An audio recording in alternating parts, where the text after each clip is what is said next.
Well, hello there and welcome back to round 19 of our second season in this F1 2017 Sauber career mode. We're at Brazil. All three practice sessions have been and gone. Unfortunately, I've managed to get purple in everything apart from the tyre wear test, which I couldn't even get green on. Which is a bit disappointing because we've missed out on 50 resource points here. It's the setup I'm running. I think it's just a bit too abrasive for the tyres. Not that it really matters too much. So first thing we'll do then is, not look around. We'll listen to the voicemail, and this will be the qualifying target for tonight's race.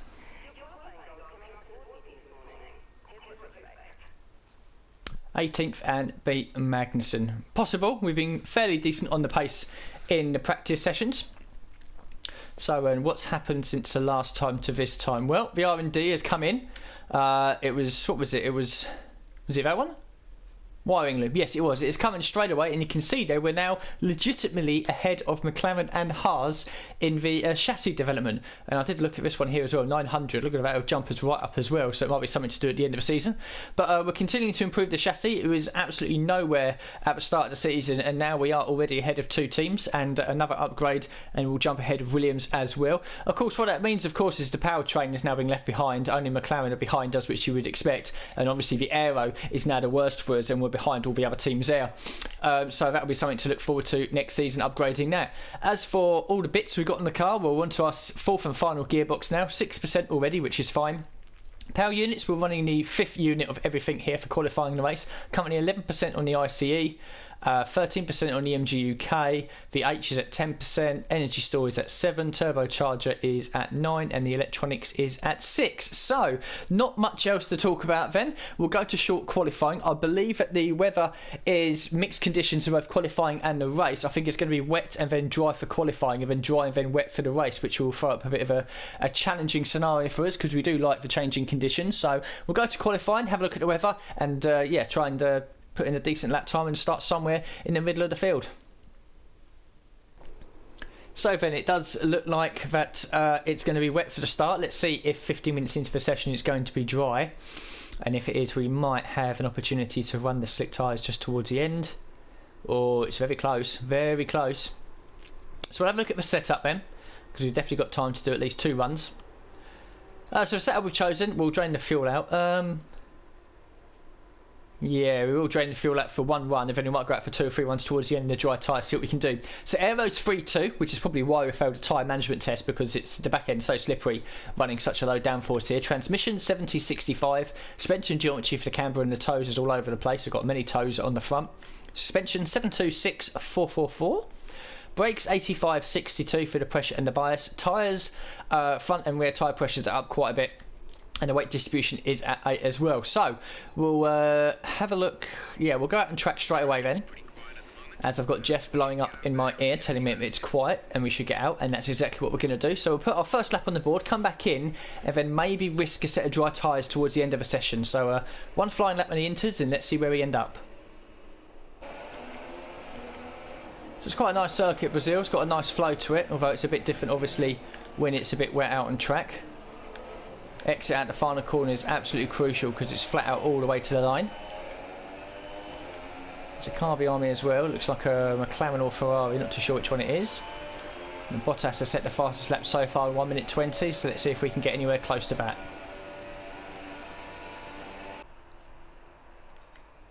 So just over 5 minutes left of the session, we absolutely messed up our flying lap there, even 7/10 off of Verline. I made a massive mistake in sector 1, and the rest of the 2 sectors felt all right. And then I decided to go for another lap and got sector 1 right, and I was 2 tenths down. So I'm not too sure what was happening there. It's still raining with 5 minutes left, so we'll go away and have a look at the possibility of dry tyres. I don't think so somehow. Inters is still showing being the quicker tyre. Oh, I don't know. It's going to get close, isn't it? It's going to get close. Look at that. On the super softs, there's a possibility we might be able to do it. So, I don't know. I'll tell you what we'll do. We'll go away. We'll have a look at... what should we do? Right, I'm going to extend the time by that much. Now we'll go back to the tyres and have a look and see what the difference between the intermediates and the dry. Well, if we go them, because they're a tenth of a second quicker. Yep, okay, I'm going super soft tyres.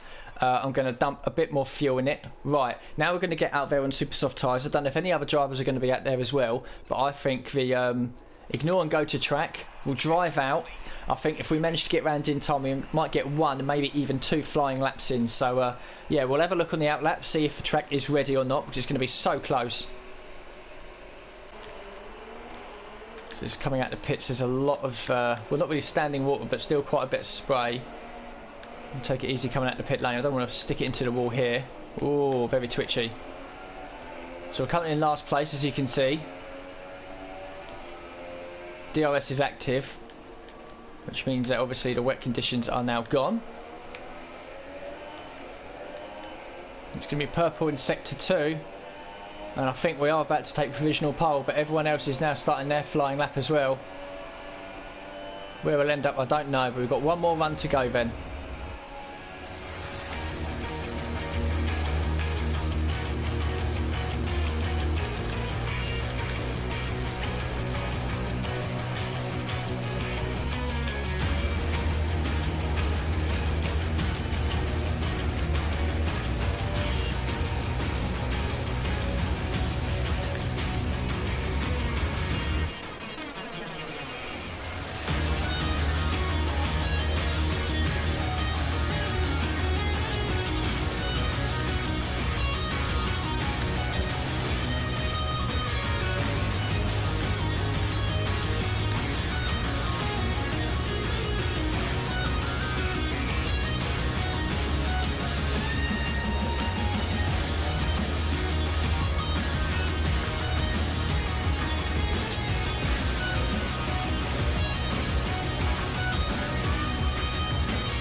So you can see there that the track conditions were always improving, and we've got a slightly upside down grid. Ocon's taken pole, Massa's second at his home race, and Palmer and Van Dorn are on row 2. Yeah, we improved by about 1.2 towards the end, which they were only quicker than Hulkenberg and Verline then, but like I said, the conditions were continuing to improve. We had people still going around a minute after us. A few people unfortunately didn't get back out there on the dry tyres, including Raikkonen and Ricciardo. So we'll be starting from 12th place, which is nice. Teammates in 14th. So a bit of an upside down grid, which is going to be a bit of a challenge in the race. And of course, we've got wet conditions coming later on as well. I struggled in the wet conditions. The setup is a bone dry setup here. So I'm kind of hoping and praying that if the rain does come in the race, it's going to come towards the end of the race, because I need it to stay dry as long as possible. But 12th place on the grid. Nice challenge. We've got slower cars ahead, quicker cars behind. So it's going to get a bit interesting last few laps as we try to make our way up the field. So then the resource points for the qualifying session, another 79, 468. So we've got a good chance of hitting 600 again. We out-qualified Magnussen, so we've brought that back to just 1 point between us now. And the team approval, now back up to the maximum where it should be. And then finally, we've got the voicemail, so we'll listen to the target that the team have set us for the race.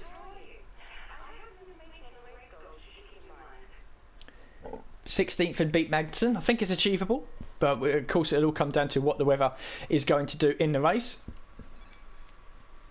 So there's not much else to look at then. We might as well go to the track and yeah, see what we can do from 14th place on the grid.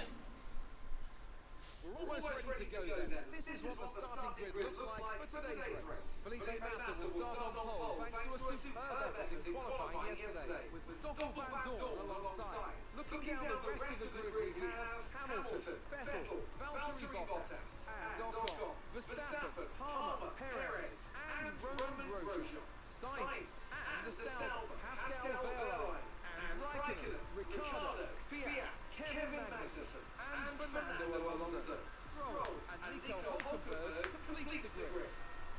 And with preparations almost complete, let's head down to the track. So then a few grid penalties are being handed out. Ocon and Palmer have had grid penalties, which puts Massa and Van Dorn on the front of the grid. Doesn't change us. We start in 12th place, I think it is. So let's look at the rain. Right, so half the race is going to be driving into, so there may be full wets towards the end. Shall I run? I think I'm going to change to the soft tyres and then just bang on the super softs there because we won't need it. Fuel will bump up to 3 extra laps worth. So yeah, there's going to be rain in this race, and therefore I am tempted to add a little bit of wing. Yeah, we'll go 5-4 wings, and hopefully that gives us a bit more downforce. So yeah, right, okay, we'll get the formation lap out of the way then. We'll start on the soft tyres. Might be a bit of a risk, but the super softs are usually burnt through by about 6-7 laps. But if the rain arrives around about 7 or 8 laps in, then it's going to be a bit of a poor strategy. But we're covering ourselves with the soft tyres, and I think the opportunity to gain extra positions will be later on in the race. So we'll do the formation lap and then get this race underway. So then, myself and my teammate are on the soft tyres. Let's hope we get a clean first lap in. Lights are out. It's not the best start in the world, but we'll hug the inside line.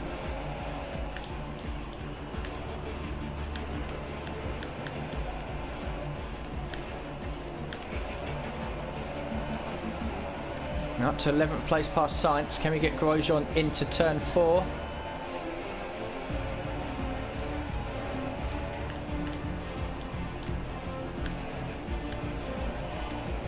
Oh, a little bit of contact there, but we're up to 10th.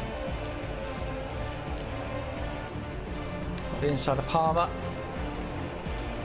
Now around the outside, don't think we're going to be able to hold it there.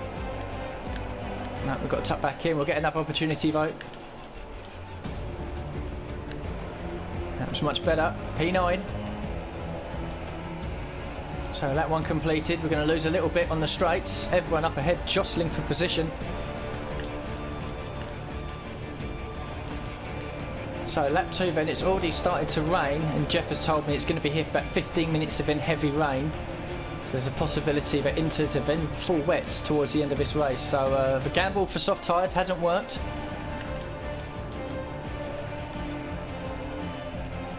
Track conditions are already changing. DRS is being enabled, but I think it will be disabled soon. It's coming into lap 5. We're creeping up to Van Dorn a little bit, but we've got quite a few cars behind us. Verstappen, wherever he is on track, has got an issue with his car, so he's going to be going slowly. The rain continues to fall here.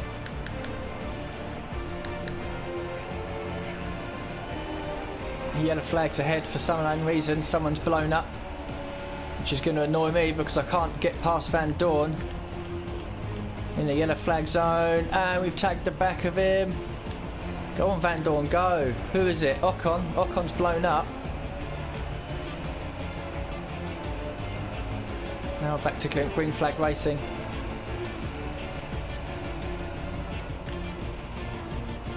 Late on the brakes in these conditions. Oh, more contact, and somehow we've lost the right hand side of our end plate.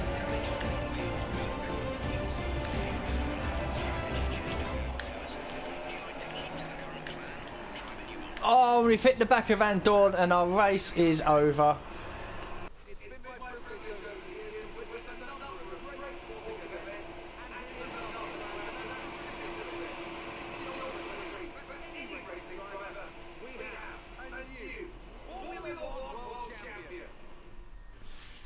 So that was a shame then, just lost focus a little bit. It was all sort of kicking off, beginning of a lap. Ocon retirement, couldn't get past Van Dorn, and then we made contact in turn 4 on the left hand side, but somehow that damaged the right front part of my wing. Not too sure how that happened. Maybe it just fell off through an earlier contact that I had. And I was trying to get back to the pits, and then Van Dorn braked in front of me and I just missed my braking point, clipped the back of him, and that was it. So that's our third retirement of the season, which is a shame because there was a possibility of getting some points on the board. Hamilton then has won the race with Vettel second, Bottas in third, and that means that Hamilton has won the Drivers' Championship, and therefore Mercedes have won the Constructors as well. Perez from 9th up to 5th place. Good recovery from Ricardo, Raikkonen and Hulkenberg from the back of the field up to 8th. Grosjean and Sainz pick up the final 2 points. Massa, who started in pole, ended up outside the points in 12th, and Van Dorn, who started second, all the way down in 16th, ahead of Verline and Alonso. Ourselves and Ocon failed to finish. So the standings then, all confirmed now. One race left to go. Hamilton has won the title ahead of Raikkonen, Bottas and Vettel. We remain in 8th place, 10 points ahead of Massa, and I think we will stay in 8th. Perez has jumped Ricciardo again. Further down, Grosjean has got ahead of Palmer. And in the Constructors, confirmed as well for Mercedes, Constructors champions. Ferrari confirmed 2nd, Red Bull 3rd, Force India 4th, Williams 5th, and we should be in 6th place. I can't see Renault scoring 18 points. Haas picking up another point as well, so I don't think the Constructors will change too much. So to hit our target, then we need a podium at the final race if I want to hit 100 points. It's been a bit of a disappointing end to the season, but such is life. A bit of a silly mistake by myself, just lost a bit of focus, and yeah, a bit of a shame. But we move on. One more race to go, and then that's season 2 all wrapped up. So the resource points for the race, this will be pretty low unfortunately, only 33. We can't even get over the 600 mark that we needed to do another upgrade. And another 41 there, 542, so we are a bit short unfortunately. The rivalry update, we would have fallen well back behind this, but it won't be completed until into season 3. Well, hopefully we get some nice new upgrades as well, and that can get us a bit closer to these guys in the midfield.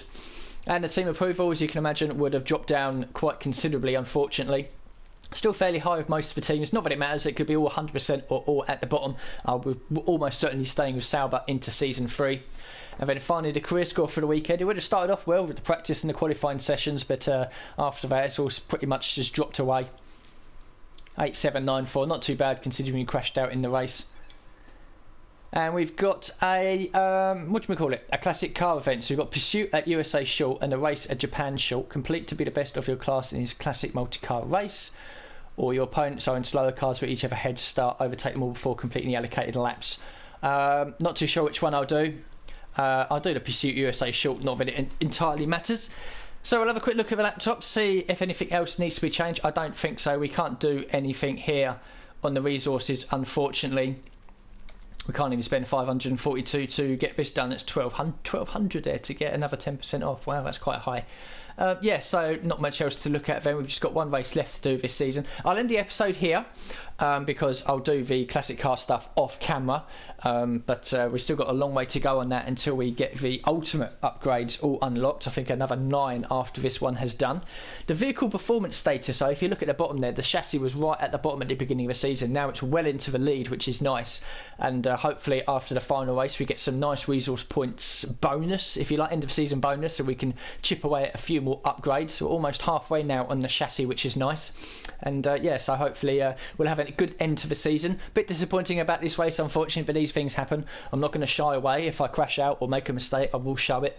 I'm only human after all. I'm not going to finish every race, but it's a shame. I do like Brazil, but it's one of those things unfortunately. You know, it's always easy to crash out near the beginning rather than towards the end. I'd have been a bit more gutted if we was in the points and done that with a couple of laps to go, but such is life. That's just the way it is. So thank you very much for watching this episode, and I'll see you all for the next one very soon.